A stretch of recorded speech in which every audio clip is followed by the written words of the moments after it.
Hey guys, this is Kevin Way of the Rise from Exile Guild. This will be the first video in many where I'll discuss the implications of various game mechanics. Today I want to talk about ESO's attack speed mechanic, why it's not what most players would expect, how it's broken, and whether or not you should bother with it. I'll be using the Nightblade Haste ability to demonstrate this, which you can see active on the right portion of the screen later in this video.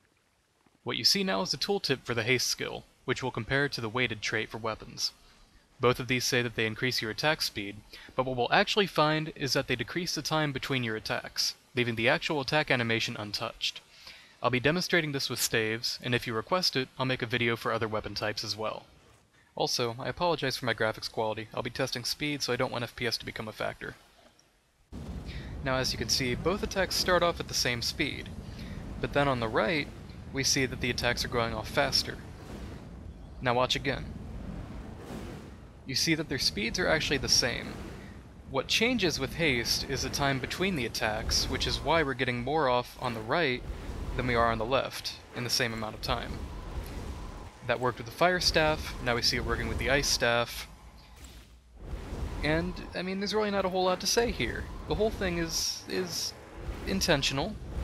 People are saying that Haste is bugged, or that attack speed is bugged, but in reality, it's actually intentional design.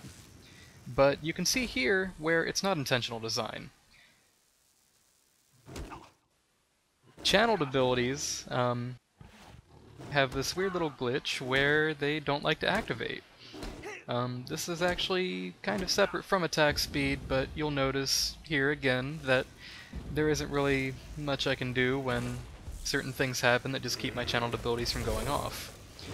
But, getting away from that subject for a second, we can see that attack speed really does apply to lightning staves as well. And for the sake of completion, we'll do a restoration staff as well. And again, I'm just showing off the glitch in the channeled abilities. Doing my little dance here, trying to get his attention. It's not really working, so I'll boop him a little bit. And finally, it applies to restoration staves as well. Now, I would recommend that you use light attacks over heavy attacks. As you can see, the one on the right is moving very much faster than the one on the left. However, you'll notice on the left right here, I do a partial heavy attack instead of a light attack.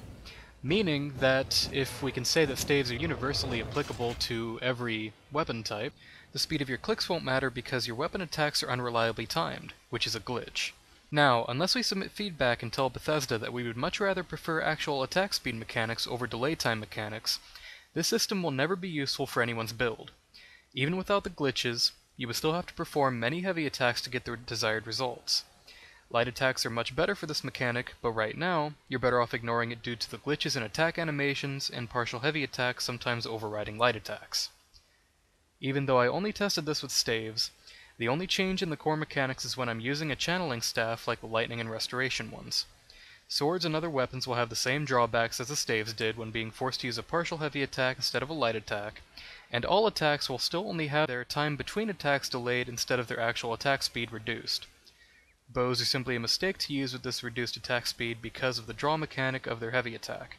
Leave a comment on this video or the accompanying threads if you wish that I demonstrate this mechanic with other weapons. And don't forget to subscribe for future content. Thanks for watching.